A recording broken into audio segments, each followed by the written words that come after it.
তুলনামূলক পদ্ধতি সাহায্যে সমাধান। 4x - 3y = 18, 4y - 5x = -7। দেখো এখানে দুটো সমীকরণের মধ্যে দুটো থেকেই হয় এক্সের ভ্যালু বার করতে হবে অথবা হয় ওয়াইয়ের ভ্যালু বার করতে হবে। এক্সের ভ্যালু যদি বার করি সেটা হবে ইন টার্মস অফ ওয়াই, আর ওয়াইয়ের ভ্যালু যদি বার করি সেটা হবে ইন টার্মস অফ এক্স। তাহলে এই দুটোকেই আমরা সমান করে দেব। যেমন ধরো 1 নম্বর সমীকরণ থেকে আমি এক্সের ভ্যালু বার করছি, তাহলে এক্স ইকুয়াল টু কী হলো 18 + 3y/4। 2 নম্বর সমীকরণ থেকে আমরা এক্সের ভ্যালু বার করব, -5x = -7 - 4y।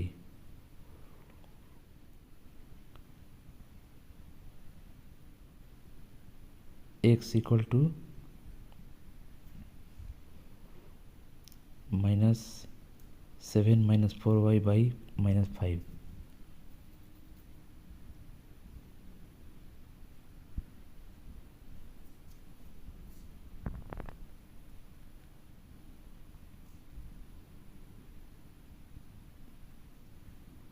মাইনাস কমন নিয়ে ওর মাইনাসটা কেটে দেব। আচ্ছা এখানে 1 নম্বর সমীকরণ থেকে এক্সের যে ভ্যালু বার করেছিলাম সেই সমীকরণের নাম দিয়েছিলাম 3 নম্বর, আর 2 নম্বর থেকে যে সমীকরণ পেলাম এক্সের মান পেলাম তার নম্বর দিলাম 4।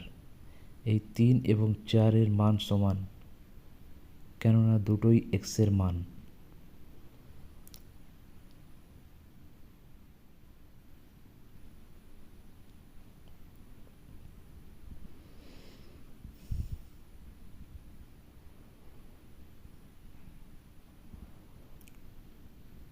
তাহলে 18 + 3y/4 = 7 + 4y/5।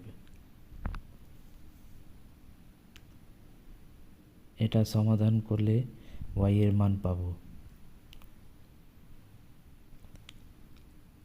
ক্রস মাল্টিপ্লিকেশন করে দিই।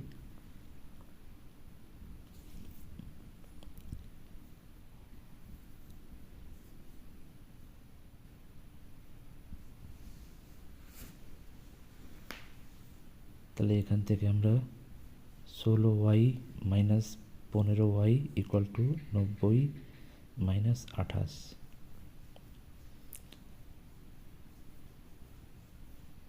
তাহলে 16 থেকে 15 গেলে 1 থাকে, তাহলে y এর মান হচ্ছে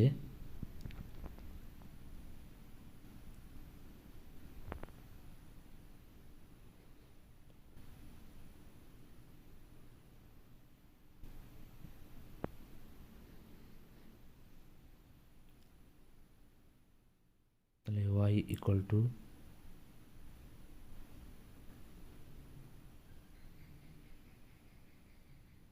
62।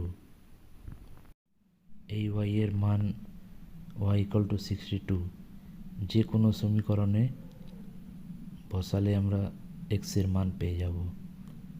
আমি 1 নম্বর সমীকরণে বসাই।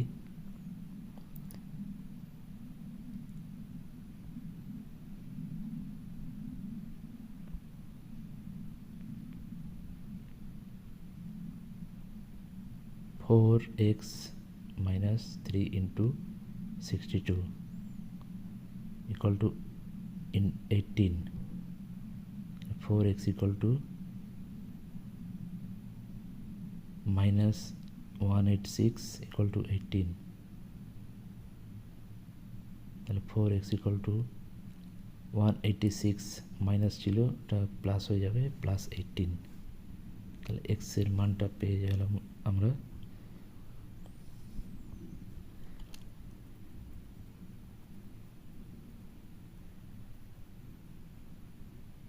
x = 204/4।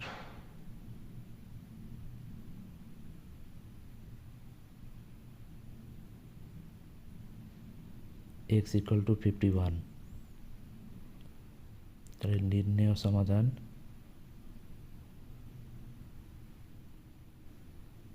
x equal to 51, y equal to 62।